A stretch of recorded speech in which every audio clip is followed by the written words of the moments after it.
Trump lejon përdorimin e dokumenteve të identifikimit të Serbisë, Brukseli përshëndet vendimin, momenti i ri për dialog. Festoi dita e verës, mira njerëz dynden në Elbasan për të shijuar atmosferën dhe gatimet tradicionale, 10 aktivitete edhe në rrugët e sheshet e Tiranës. Administrata doganore dhe ajo tatimore nisin kontrollet në pikat e karburanteve, në disa subjekte konstatohen shkelje dhe vendosen masa ndëshkimore. Papunësia tek të rinjt mbetet në nivele të larta, shifrat zyrtare tregojnë mos përputhjen mes diplomave të universitetit dhe nevojave që ka sot trendi.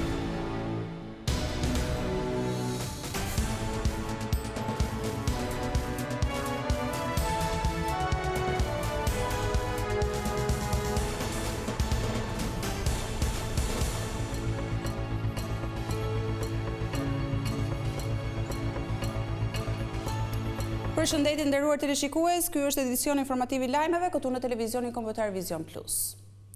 Kosova ka bërë një hap të rëndësishëm drejt rikthimit të dialogut me Serbinë. Kryeministri Albin Kurti bëri të ditur pas takimit me të dërguarin e Bashkimit Evropian se do të lejohet përdorimi i dokumenteve të identifikimit të lëshuara nga Beogradi. Qeveria Kurti u pajtua pas një takimi këtë të shtunë me të dërguarin e BE-s për dialogun Sorensen, që pjesëtarët e komunitetit serb pa dokumente kosovare të kenë mundësi të marrin leje të përkohshme qëndrimi prej 12 muajsh, si dhe të kenë përkohësisht si mjet identifikimi letër njoftime të lëshuara nga autoritetet serbe. Në këtë kontekst e konsideruam si prioritet kyç që qeveria e Kosovës të sigurojë leje qëndrimi për punëtorët dhe studentët e përfshirë për një periudhë fillestare prej 12 muajsh me qëllim parandalimin e çdo ndërprerjeje të shërbimeve shëndetësore dhe arsimore. Për të siguruar mos ndërprerjen e shërbimeve, i kërkuam Kosovës të lejojë përdorimin e letër njoftimeve të lëshuara jo më vonë se 15 marsi 2026 nga Serbia për ata që jetojnë në Kosovë, si mjet identifikimi për proceset administrative. Nuk është interesi i Republikës Kosovës që zbatimi i ligjit për të huajt dhe i atij për veturat të prodhoj pengesa në ofrimin e shërbimeve bazike për qytetarët.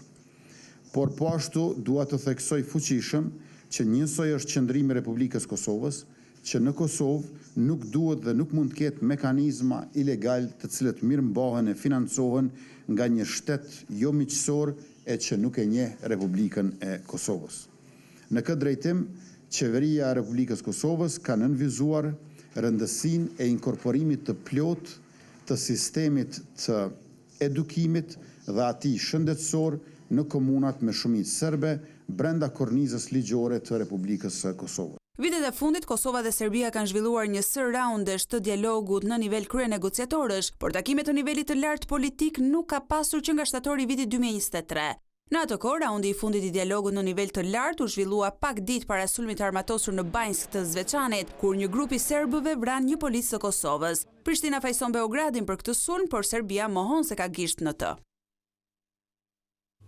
Krijimi i lehtësive për komunitetin serb nga qeveria e Kosovës është përshëndetur nga shefja e politikës së jashtme të Unionit Kaja Kallas. Zyrtarja e lartë e Brukselit ka theksuar se ligji për të huajt dhe marrëveshja për regjistrimin civil shënojnë një pikë kthese për Kosovën. Përfaqësuesja e politikës së jashtme të Bashkimit Evropian Kaja Kallas ka deklaruar sot se është e gatshme ta ndërmjetësojë një takim të nivelit të lartë mes Kosovës e Serbisë, pasi autoritetet kosovare mundësuan lehtësira të përkohshme për komunitetin serb në ligjin për të huajt. Marrëveshja e sotme për regjistrimin civil dhe ligjin për të huajt shënon një hap të rëndësishëm përpara në dobi të gjithë njerëzve në Kosovë. Është thelbësore të sigurohet vazhdimësia në ofrimin e shërbimeve publike. Faleminderit të gjithëve që u angazhuan në mënyrë konstruktive për ta bërë këtë të mundur. Duke ecur përpara, zbatimi i marrëveshjeve të kaluara mbetet jetik. Ky progres krijon një moment të ri për dialogun Beograd-Prishtinë dhe unë jam gati të organizoj një takim të nivelit të lartë së shpejti.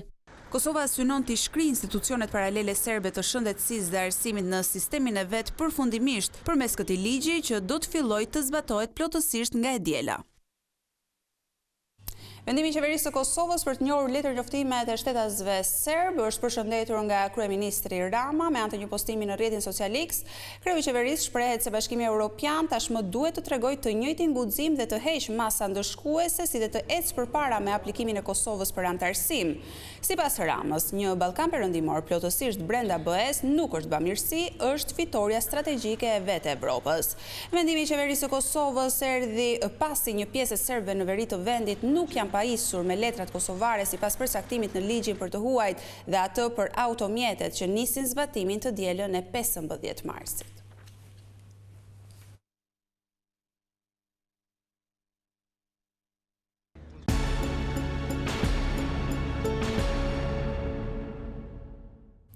Elbasani ka qenë zgjedhja kryesore këtë të shtunë për mira njerëz nga zona të ndryshme të vendit që kanë festuar ditën e verës, i madh ka qenë edhe numri atyre që janë kthyer enkas nga emigracioni. Atmosfera festive është ndjerë jo vetëm në qendër të qytetit, por në çdo lagje të tij. Në ritmin e muzikës, ngjyrave dhe atmosferës festive, dita e verës trokiti më hareshëm në sheshin kryesor të qytetit e Elbasanit, ku zhvilluan shumë aktivitete. Vendasit janë bërë bashkë me qytetarë nga e gjithë Shqipëria për të shijuar ushqimet tradicionale dhe ëmbëlsirën e ballokumes që është simboli i kësaj feste dhe për të vendosur veroret me petë të bardhë të kuq. Gëzuar ditën e verës të gjithë shqiptarëve. Ditë e verës gjithmonë në Elbasan bëhet për bukuri shumë. Sidomos fëmijët japin më shumë bukuri kësaj feste. Ju uroj të gjithë fëmijëve gëzuar ditën e verës dhe një verë të mbarë. Juve sa keni ruajtur 3 dita? Shumë i kemi ruajtur dhe i kam shumë respekt për qytetin që kam. Ne kemi ardhur në Greqi për ditën e verës, erdhëm dje, edhe shumë bukur, edhe dje kishte shumë këngëtar, shumë bukur. Vim vetëm për festë që keni për çdo vit i vira. Ju uroj të gjithëve të keni një ditë të bukur. Në kryeqendrën e festës pagane, rrënjët e së cilës datojnë shekuj më parë, kremtimi ka nisur që në mbrëmjen e 13 marsit. Gjatë natës u ndes zjarri i madh dhe u çel panairi i ballokumeve. Festimet vijuan me parakalimin e grupeve folklorike nga të gjitha trevat e vendit. 14 marsi lajmëron se pranvera ka ardhur. Është një ditë që kremton më natyrë, bukuritë e saj, pjellorinë dhe fillimin e një cikli të ri të jetës, të gjitha këto rite që kanë origjinën në paganizëm. Festimet për ditën e verës kanë pushtuar edhe kryeqytetin. Bashkia e Tiranës ka organizuar 10 aktivitete për të gjitha moshat, nga koncertet e deri tek panairet me gatime tradicionale. Një fest ngjyrash dhe tinguish ka pushtuar Tiranën këtë të shtunë. Dita e verës, fest me origjinë pagane që i kushtohet ringjalljes së natyrës pas dimrit, ka mbushur rrugët dhe sheshet e kryeqytetit me qindra të rinj dhe të moshuar që janë bashkuar për të festuar për një jetë me ngjyra dhe me shpresë. Aktivitetet kanë nisur që prej mëngjesit, ku spektatorët e parë ishin fëmijët, të cilët shijuan programin me animator dhe lojra argëtuese për ta në parkun Rinia. Ballokumja jo vetëm si ëmbëlsirë, por edhe si një instalacion artistik i vendosur në bulevard, tërhoqi njerëzit për të shkrepur fotografi në kujtim të ditës së verës, ndërsa në panairin Lule të Bukura ka Tirana shpalosen instalacione artistike të krijuara me lule natyrale. Që prej mesditës, zona ish bllokut është shndërruar në skemë për një street party, duke krijuar një atmosferë dinamike urbane për të gjitha shijet në kryeqytet. Tingujt e muzikës do të vijojnë deri në mesnatë. Për ata që e duan sportin, volejbolli, tenisi, futbolli apo edhe ping-pongu, luhen në ritmet e muzikës që përcjellin artistët nga koncerti festiv në zonën mes piramidës dhe kryeministrisë. Dita e verës, që qëllim ka të përshëndes natyrën dhe shpresën, është shoqëruar edhe me masa të veçanta sigurie dhe kufizime të qarkullimit të automjeteve. Zjarret lajmëruan ardhjen e pranverës në Korçë dhe në fshatrat përreth, ndërkohë dita e verës është festuar në të gjithë vendin. Në qytetin e Korçës, ardhja e pranverës festohet sipas një tradite të hershme, një natë përpara ditës së verës. Në lagje të ndryshme të qytetit, qytetarët ndezin zjarre rreth të cilave mblidhen familjar, të rinj dhe fëmijë për të festuar së bashku. Sipas traditës, zjarret simbolizojnë largimin e dimrit dhe ardhjen e ditëve të ngrohta e të gëzuara të pranverës. Rreth tyre krijohet një atmosferë festive, ku banorët kalojnë kohë së bashku, duke biseduar, duke kënduar dhe duke ruajtur një zakon që është trashëguar ndër breza. Në këtë fest nuk mungojnë as përgatitjet tradicionale të anvisave korçare. Në tryezat familjare vendosen kulaçi i ditës së verës, vezët e ziera me ngjyra të ndryshme, ëmbëlsira dhe gatime të tjera karakteristike të zonës. Fëmijët dhe të rriturit vendosin në duar edhe verore të përgatitura me petë të bardhë dhe të kuq, si simboli fatit të mirë dhe i një stine të mbar. Edhe sheshi Iliria në Durrës u pushtua nga njerëzit për të festuar ditën e verës me plot aktivitete. Në qytetin bregdetar të Vlorës u organizuan ekspozita me piktura, por edhe panajire me punimet e vogëlushve.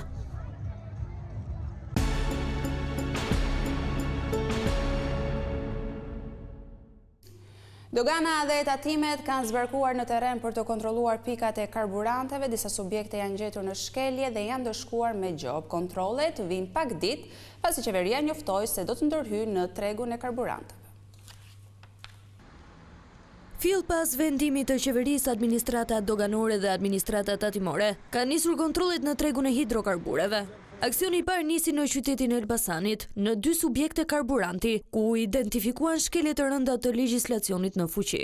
Me anë të një njoftimi në rrjetet sociale, dogana shqiptare theksoi se kontrollet do të vijojnë në të gjithë vendin, me qëllim luftën kundër informalitetit, monitorimin e çmimeve dhe garantimin e konkurrencës së ndershme në treg.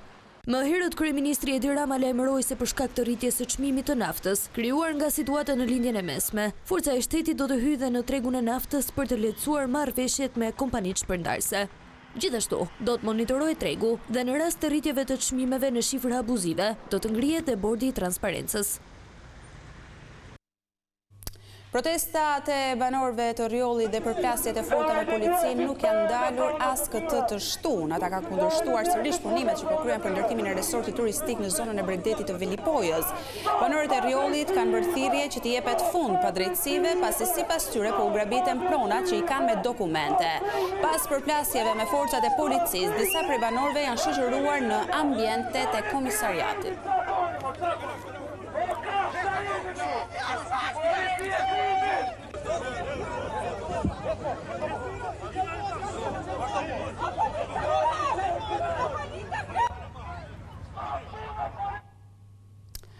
Numri të rinjve të papunë rezulton të ketë pësuar rritje, ajo që vihet re nga të dhënat zyrtare është mos përputhja mes diplomave universitare dhe tregut të punës. Jo se janë dembel, por shumë të rinj kanë të vështirë kapërcimin nga universiteti drejt tregut të punës. Sipas të dhënave nga Instituti Statistikave, 14.2% të rinjve në Shqipëri ishin të papunë në 3 muaj në fundit të vitit, nga 12.8% që ishte gjatë sezonit veror. Vazhdon të jetë e lartë papunësia tek të rinjt dhe kjo përfshin një sër faktorësh, ndër të cilët mund të themi ai kalimi nga universiteti drejt tregut të punës për shumë të rinj dhe sidomos për një pjesë të madhe të atyre të cilët mund të jenë përtej ndoshta kryeqytetit, por në rajonet të tjera të Shqipërisë është shumë I vështirë. Mundësitë janë të limituara. Përpos kësaj vjen dhe efekti mos deklarimit të pagës për shumë të rinj që punojnë. Sipas të dhënave nga Inspektorati Shtetëror I Punës, nga rreth 10.000 subjekte të inspektuara private dhe shtetërore janë evidentuar 2.600 punonjës informal. Të rinj të cilët detyrohen të punojnë të padeklaruar në shumë biznese për shkak të pamundësisë së këtyre apo dëshirës së këtyre bizneseve për të mos I deklaruar në një formë të këtillë e cila është në kundërshtim me ligjin, por që nga ana tjetër të rinj të cilët janë të detyruar të gjejnë një pozicion pune për të marrë atë eksperiencën e parë, detyrohen t'i pranojnë këto lloj kushtesh. Një fakt interesant është se sipas Instat në periudhën tetor-dhjetor të vitit të kaluar, shkalla e papunësisë për femrat ka rënë, ndërsa për meshkujt ka shënuar rritje. Amortizimi I rrugës si pasojë e kalimit të kamionëve ka bërë që 10 banorë të fushë Milotit të dalin në protestë. Ata thonë se përveç vështirësive në qarkullim, rruga është kthyer edhe në burim rreziku për fëmijët për shkak të lëvizjes së mjeteve të tonazhit të rënd. Banorët e fushë Milotit në Kurbin kanë dalë në protestë për gjendjen e rënduar të rrugës, që lidh disa zona të banuara. Prej 5 vitesh rruga ndodhet në kushte të amortizuara dhe nuk është marrë asnjë mas për rehabilitimin e saj nga bashkia. Situata është përkeqësuar nga qarkullimi I vazhdueshëm I kamionëve të tonazhit të rënd, të cilët kanë dëmtuar këtë aks dhe kanë vështirësuar qarkullimin për banorët e zonës. Kjo protestë është e vazhdueshme, është një segment që është shumë I dëmtuar, nuk mirëmbahet. Problemi kryesor është tek asfalti, tek gropa që janë bërë, dimrit janë pakalueshme sepse mbushen me shije dhe është pa kuptueshme se ku ka grop e ku ka asfalt. Na shpremtu që këto asaj kilometër 700 rrugë është. Prej ke kthesa të Fshabanëve deri kjo ura Kjo është jo e pakalueshme, për kjo është skandal. Banorët hanë, pluhur, nuk kanë frikë, mesit kanë më në rrugë, janë gropat. Unë të kaloj makinë time thjesht, pa gropa, pa sistem. Sa ku ka kështu? To ka një 4-5 vjetë. Si pasojë e gjendjes së amortizuar të rrugës, shumë automjete janë dëmtuar, po ashtu prindërit kanë frikë t'i lënë fëmijët të qarkullojnë pranë rrugës për të shkuar në shkollë, pasi rrezikojnë jetën nga kamionët e shumt që kalojnë aty. Frikë që banesa ime deshtu është 500 metra. Edhe në kohën e Enver Hoxhës kam pasur të gurëm gur pa mu lak këmbë. Në kohën e Enver Hoxhës më të thonë, ku na ka shku halli sot. Do me thonë, unë do të lënë tonë punë në orën 12 që këtë marrë fëmin. Nuk e marrë fëmin, unë se zdi fëmija i me hecë. Vi me e marrë për frikës tralave. Nga kjo rrugë paralizohen 6-7 fshatra. Gjatë gjithë dimrit, mbeqis me gjujtije në përmes ujt, gjatë gjithë verës me pluhunin dhe me mushkojat se kalojmë rrugës. Banorët kërkojnë ndërhyrje të menjëhershme nga Bashkia e Kurbinit për rikonstruksionin e kësaj rruge, e cila prej vitesh ndodhet në gjendje të amortizuar. Ata paralajmërojnë se nëse nuk merren masa konkrete, protesta do të përshkallëzohet deri në bllokimin e rrugës. Fermerët e vegjël kërkojnë mbështetje nga qeveria. Banorët e fshatrave të Matit thonë se duhet të jenë përfitues nga skema ndihmëse me qëllim që të rrisin sipërfaqet e mbjella dhe krerët e baktive. Teksa Ministria e Bujqësisë dhe Zhvillimit Rural po zhvillon dëgjesa publike me fermerët në kuadër të hartimit të skemës mbështetëse për vitin 2026, banorët e zonave rurale që kanë pak krerë bakti apo tokë kërkojnë gjithë përfshirje. Duke qenë se deri më tani kriteret kanë qenë përjashtuese për fshatarët që kanë pak krerë bakti apo tokë bujqësore, ata kërkojnë më shumë mbështetje nga shteti. Sipas tyre, në këtë mënyrë mbështetja bëhet më e drejtë dhe i jepet mundësia gjithë secilit të shtojë fermën e tij, pasi aktualisht e kanë të pamundur të investojnë direkt për të plotësuar kriteret e një fermeri të madh. Shteti do të japi subvencionet për gjithë, jo për 1 e për 10, por do të japi subvencionet për gjithë, si për 20 dele, si për 10, si për 3 lëp, si për 5. Ndërsa Xhemal Kajaçi nga fshati Fullqet shpreh se gjithë përfshirja në skemën e subvencioneve motivon banorët jo vetëm të vazhdojnë të jetojnë aty, por edhe të rrisin fermat e tyre. Që toka edhe fshati është i gjithëve, nuk është i një po i një jo, është i gjithëve. Duke qenë se është i gjithëve, si unë shikoj delim, se që ka 5, ta marrim një gjë. E pak, ose ta të hapin mu të bëjnë miliarder. Po mod i gjë ta marrnu, që nuk turëm ta punoj bitne pemëse, të punoj tokën, të punoj transferën. Ka shumë arsye mrena, ndihmon kompletinimo edhe e bë punëtorët që jetin pa qenë. Kaplan Darda tregon se dikur kishte të kultivuar 3 dynym tokë me pjeshk, por asnjëherë nuk mori mbështetje nga shteti. Kam pas 3 delim vresht.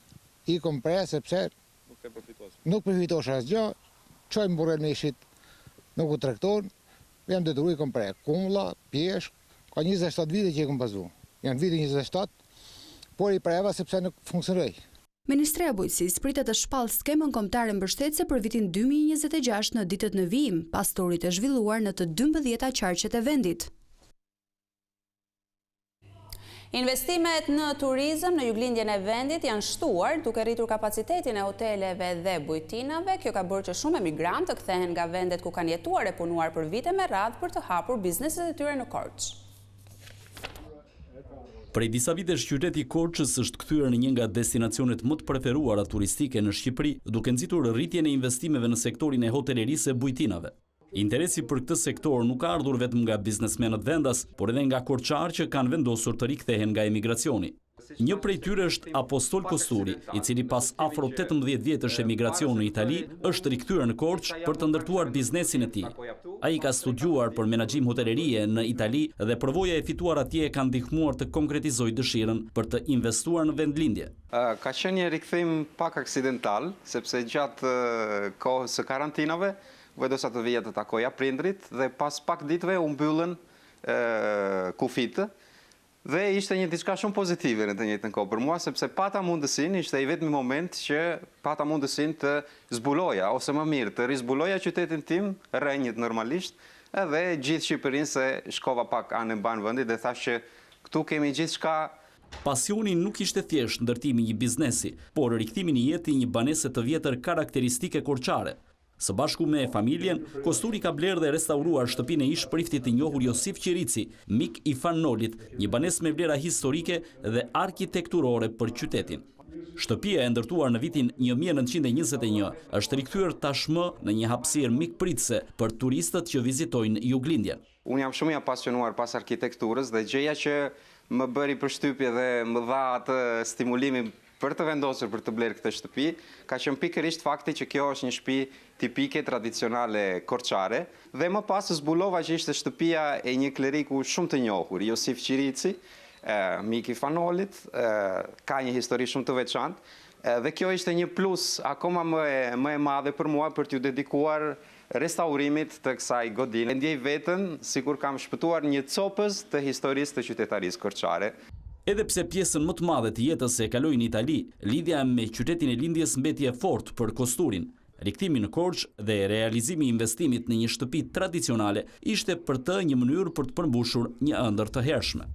Gjatë viteve të fundit janë shtuar rastet e emigrantëve korçar që janë kthyer për të investuar në qytet, veçanërisht në sektorin e hotelerisë, turizmit dhe shërbimeve.